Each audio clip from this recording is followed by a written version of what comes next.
In January of 2025, analysts said that the gaming industry hoped that Grand Theft Auto 6 would cost up to $100 so that they could raise the average prices of their games. And just a few weeks ago, we found out that Nintendo was going to do that, and every company is seemingly follow suit because now Microsoft has announced the same damn thing. I have a few different things to show off, but before I get into the topic, if you enjoy the content I create, check out the links in the description, join the community in my live streams, and consider supporting through Patreon or YouTube memberships. Now, when one company does something, typically every company follows suit, like with loot boxes, with live service games, with even genres such as battle royales. When one company sees success, every company wants to make the same amount of money. And unfortunately, that right now is raising video game prices. So we've known that this was going to happen, that the gaming industry was not actually happy with the price of video games because just a few years ago, they went from 60 to 70, and now we're seeing them go from 70 to 80. And there are a lot of people out there who say, well, video games haven't gone up in price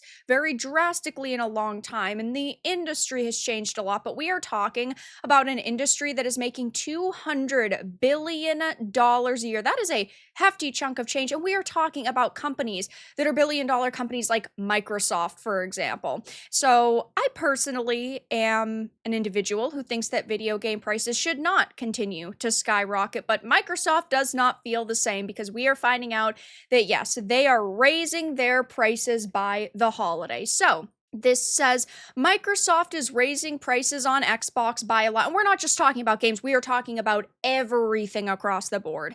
It says in an announcement today, the company said it will be raising prices on consoles, controllers, headsets, and games. The price hike for consoles and accessories kicks in today, May 1st, and while game prices will stay the same for now, we should expect to see Xbox charging $80 for new first-party games around the holiday season. So they could have announced this weeks ago or even months ago to give people a little bit of, I don't know, notice, but they didn't. So as of today, things are going to go up drastically in price. Here's a pretty extensive list from Xbox's page, and we'll get to their statement in a minute, but we have things like the wireless headset going from $119 up from $109. The Xbox Elite wireless controller is going to $199 from $179. We have things like the wireless controller going to $89.99 up from $79.99, and most of the consoles are going up by $100.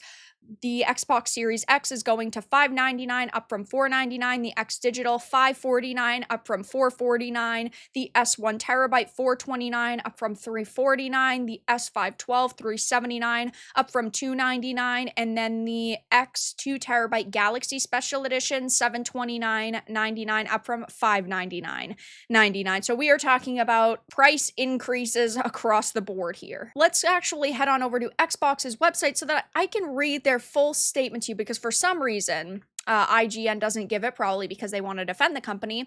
It says, as of May 1st, we have adjusted recommended retailer pricing for our consoles and controllers worldwide. We also expect to adjust the pricing of some of our new first-party games starting this holiday season to $80. Those titles purchased on the Xbox Store have the benefit of Xbox Play Anywhere, allowing players to buy once and play on console and PC for no additional cost. And don't get me wrong, that is good, so you don't have to buy a game multiple times.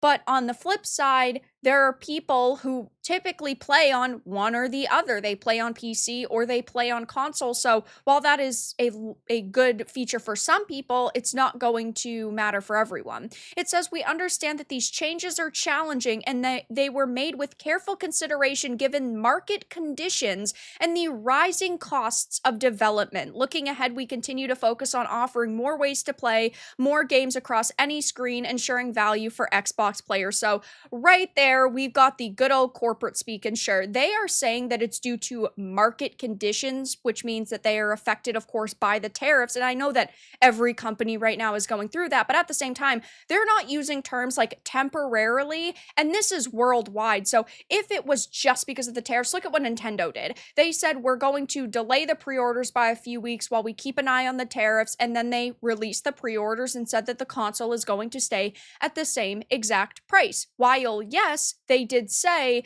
that it could in the future be affected, prices could be affected. Ultimately, we do know that typically right now companies are just using terms like temporarily with the price hikes, and this is worldwide. It's not like it is just in North America or certain regions, and they're saying that the $80 pricing is going to be rolling out by the holiday season. And obviously, I have no crystal ball. I do not know what the market is going to look like by the end of the year, but there are a lot of people assuming that by the end of the year, things will have balanced out and we will not be seeing such drastically increased prices on items. Again, we don't know that for sure, but they're not really making it sound like it's because of market conditions. They're just also using the excuse of rising costs of development. Now, I totally understand that development costs are going up, but it's the company's decisions to put more people on a project and to make games that expensive. Look at something like Expedition 33. We do not have an exact development cost, but it's assumed that it was around $50 million because it is a AA game.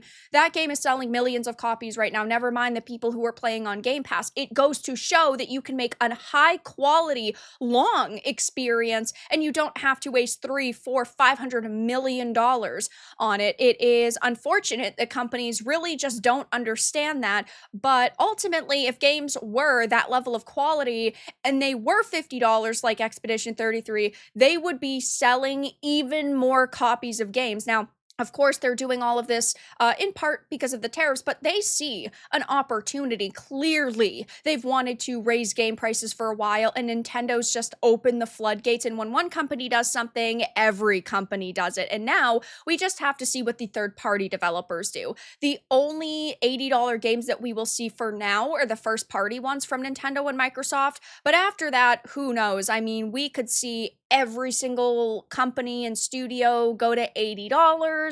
We could see some of them stand their ground and say, no, we feel comfortable at 70.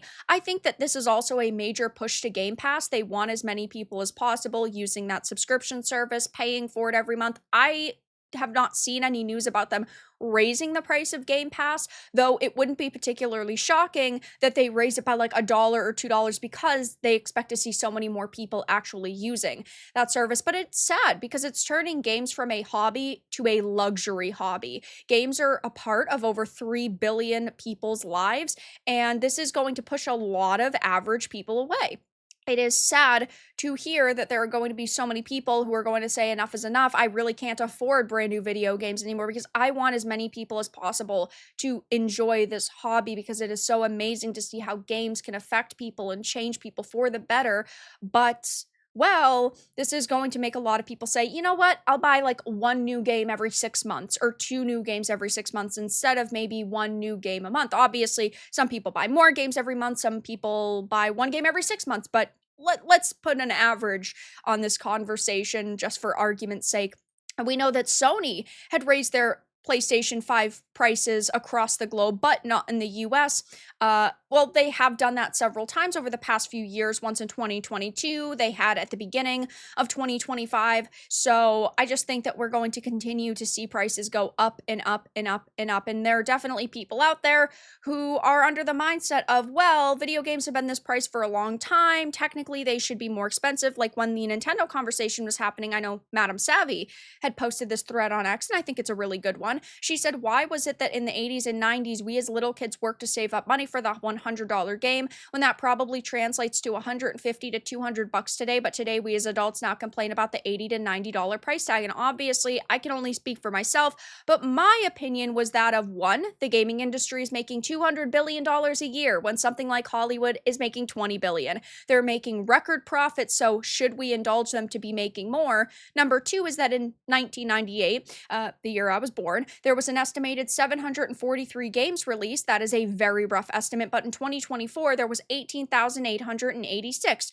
Sure, a lot of that are indie games, but there are a lot of larger companies now that of course release multiple games a year and per quarter. Companies always push a new trendy game our way and say buy, leading to more variety, and people don't want to be weighed down by a single game every few months. It's true. Look at what just happened with Expedition 33 and Oblivion Remastered. I know that they're not $70 games that are going to be going to 80, but at the same time, if let's say you could purchase one video game a month, you are now faced with a decision. Do you buy Expedition 33, which is new, or do you buy Oblivion Remastered because you have so much love and nostalgia for it? Like, it is hard as a consumer to choose which game you want, and when there are so many games releasing and they're constantly advertising them and they want you to purchase them, it becomes very difficult for somebody to make that decision. And 3 is overall quality in AAA games has fallen in many people's personal opinions. This isn't always a deterrence. Monster Hunter Wilds PC launch saw a record number, yet was panned by gamers for being broken, but it can factor in. So my kind of summary was, when there's more than games than ever releasing in a year, people want to enjoy a wider variety and follow the fast fashion trends, a decline in quality, and an all-time high in profit that leads to heightened scrutiny and a rejection of price hikes, at least in my opinion. So we're going to have to see how this goes over for Microsoft. It didn't go over well for Nintendo. People were wrecking them, and I think the same thing's going to happen here. I mean, even on my own thread, there are already a lot of people questioning this decision, saying this is when Steam should cut the prices of the Steam Deck a bit. Who could have seen this coming? It did happen a lot faster than I thought it would, though. I'm guessing they're hiding behind the tariffs. They're saying market conditions, but, you know, when they're raising their prices by the end of the year, it just seems that this was all a very good excuse for them to raise them. I mean, every company was seemingly waiting for GTA 6 to release at $100 so they could raise their game prices. Maybe that will still happen. Maybe GTA 6 will be $100 and then every company will go to 90 or 100. But you also have to consider that if most major games are going to 80, that means the deluxe editions are going to 110, because right now it's 70 and 100. So those are also going to go up, which really sucks. I really don't want to hear anybody continue saying that Nintendo is consumer friendly after all of this. I mean, this really does lead back to Nintendo, at least in my opinion. So of course, I'll be keeping my eye on this. I'm sure that I'm going to be talking about this quite a bit more over the next couple of weeks and months, and ultimately years if we see another price hike. But for now, that's all that I really had to discuss in this video. Let everyone know your thoughts in the comments below. If you enjoyed this, give it a like, and if you didn't, give it a dislike. I appreciate your support either way, but I'll talk to you all again in the next video really soon.